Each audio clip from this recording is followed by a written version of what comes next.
Marc Stein of this Nine Line also reported that John Konchar is drawing interest from the Orlando Magic, which makes sense. And I really think if they were trading John Konchar, they would make the Grizzlies might want to also trade Luke Kennard, because if they trade both of them together, that's about 15.9 or no, $15.5 million they would be sending out. And a team like the Orlando Magic actually might have a combination or just one singular player that a team like the Grizzlies could have interest. We know that the Heat also have interest in Jamahl Konchar, and I also believe that I talked about this before. A deal of Shake Milton and Dorian Finney-Smith to the Grizzlies, Terry Rozier to the Nets, and John Konchar and Luke Kennard works for the Heat. So my assumption is if you instead have the Magic be the third team instead of the Heat, the ones getting John Konchar and Luke Kennard, and help facilitate a Dorian Finney-Smith, Shake Milton deal to Grizzlies. And in this case, you would have to, obviously compensate the Nets. And I think that's actually quite possible for a team like the Magic, where they really would just have to find a salary, either one or multiple, to make up for that 15.5 that could potentially be traded. Obviously, the first one is Cole Anthony. They could send Cole Anthony, and the whole thought is Cole Anthony, maybe including Caleb Houston or Gary Harris, would then clear up almost $20 million in salary, and just Cole Anthony would allow, or like Cole Anthony and Caleb Houston would give a replacement for Dennis Schroeder to the Nets, and then a young guy in Caleb Houston, while allowing them to facilitate the Grizzlies to facilitate a Dorian Finney-Smith trade. And then the Magic would walk away with a guy in John Konchar who can help a team that's just depleted with injuries. And he's a guy who's been healthy for most of his career and staying unavailable. Same thing with Luke Kennard, and both guys would help a team that has needed three-point shooting. So I think this is like one of those deals when you look at it, you're like, oh, wow, everybody involved could somewhat benefit or really win from this deal. And then if you're thinking, okay, let's not make this a three-team trade, let's just do a straight deal between the Grizzlies and the Magic. Let's just say they wanted John Konchar. I think a Gary Harris for John Konchar flip could be there. You save money. Gary Harris has an option to give a team option for next season, which would give the Grizzlies a flexibility to move him. I also just think another guy who could be in there, I think Cole Anthony's too valuable right now unless you were doing a multiplayer deal.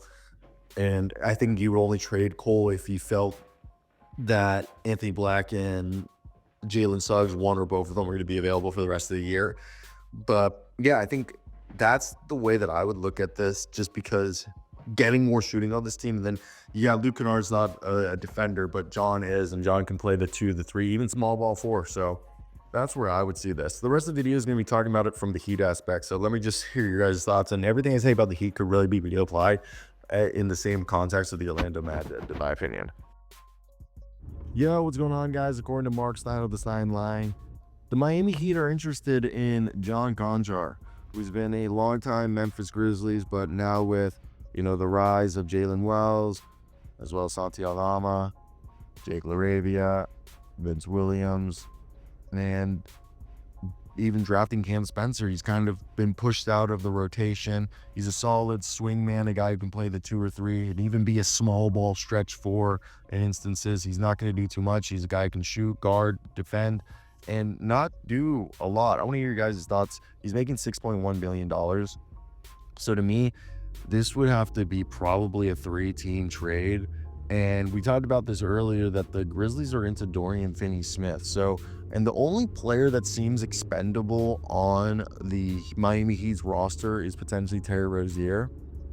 And they might want to trade him because they don't really have an allegiance to him, and maybe they just want to try to flip him before his value loses any more value. Now, I think the trade that makes the most sense is if the Nets really want to trade Dorian Finney-Smith, you send Dorian Finney-Smith to the Grizzlies.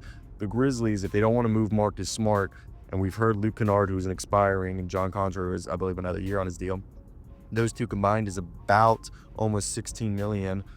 Terry Rozier makes a little over 20. You send Terry Rozier to the Nets. The Nets get their Dennis Schroeder replacement and a guy that maybe who has another year an option on his contract that they could do as a reclamation project, which will be definitely interesting because next year they could flip him like they did with Dennis Schroeder to a team that wants him. So that could work out for the Nets, and the Heat save money because basically I think they make Luke Kennard and John Konchar make $2 million. I mean, almost a little over $6 million less than what Terry Rozier does, and they basically get two players.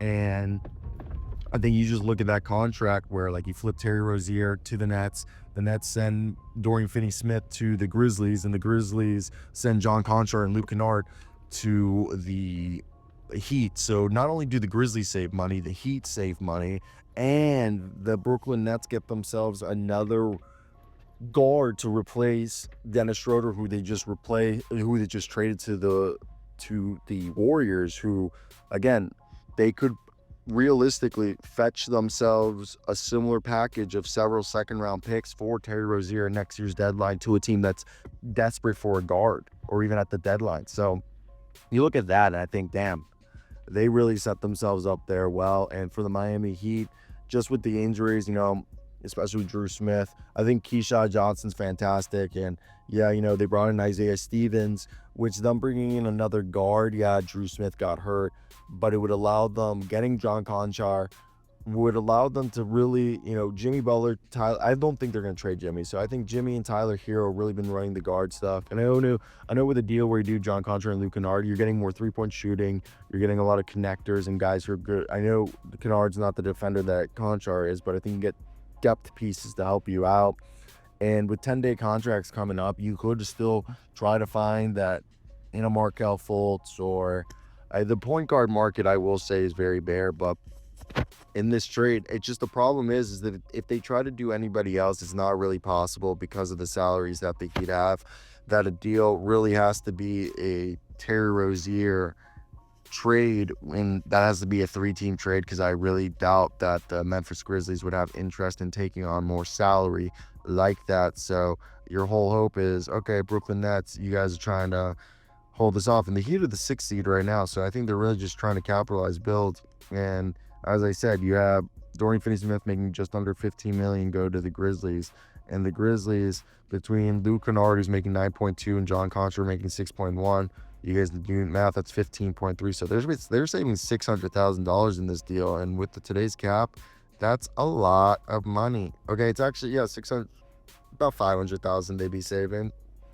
And the Grizzlies really could try to sweeten the deal for the Nets to be the salary cap dump, because it's 24.9 that they're selling. So you're basically asking the Nets to be taking on $10 million. Now, the whole thing is they technically, they're hard capped at 178. So they can technically do this trade if you add Shake Milton to the deal to the Grizzlies. Let's add Shake to this deal, because of Shake being on that, they have to get under the hard cap, I believe, and to make this deal possible. And yep, that's how it goes. So if Terry Rozier goes there, that actually makes the Nets better offensively, while the Heat get themselves Luke Kennard and John Konchar, and they save $9.5 million. Yes, the Nets take on $7.1 million of a cap impact, while the Grizzlies, they technically, yes, would be taking a cap impact of $2.3 million because they get Shake Milton and Dorian Finney-Smith, but Shake's making like a league minimum, so it's actually subsidized by the league.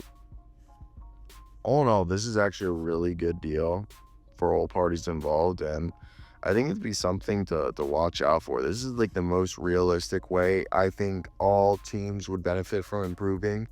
And I think the Heat, now you would just have to probably add in whatever draft pick compensation you think is necessary to entice a team like the Nets to take on the salary. I think that's the biggest thing, because from a Green Trees and Heat standpoint, I think they're down. I think the one thing that you're going to have to convince is the Nets to be the salary filler and the ones to take on Terry Rozier's contract. I think that's kind of realistic. So let me hear you guys' thoughts. That's it.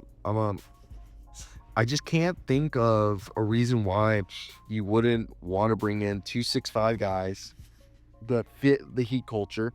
Nets get the reclamation project and Terry Rozier, and Dorian Finney-Smith can literally play the 2, the 3, or the 4. You get Shake Milton to be another depth piece for you. That why the heck not? And yeah, I would not be surprised if Luke Kennard and John Konchar are the ones being talked about.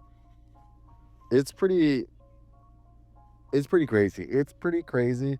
Also, you know who's crazy to see John Wall just like not look like he's in. I saw John Wall at the G League showcase, and Dennis Smith Jr. is another guy that should be getting a shot. He's a hardworking guy who plays with a bundle of energy and is a pest on the defensive end, and he'll get to the basket occasionally. His 3-point shot isn't there. We know Landry Shamit's on the mix, basically. Who else is out there? Jay Crowder's been picked up. I mean, Daniel House is out there. Daniel House is nice. Robert Covington. Again, these aren't filling positional needs. Jordan Goodwin's the only player remaining that I think maybe could be a short-term solution for anybody, or even Killian Hayes, but still, that's where I want to hear you guys' opinions. I don't know. What do you guys think? Anybody out there? Killian Hayes. Also, Danilo Gallinari's like retired. Malachi Flynn's out there too. Did he go over to Europe? I can't believe no one gave Malachi a shot, and he's right now. I think he was last year with New York and Detroit, Austin Spurs. So there's options.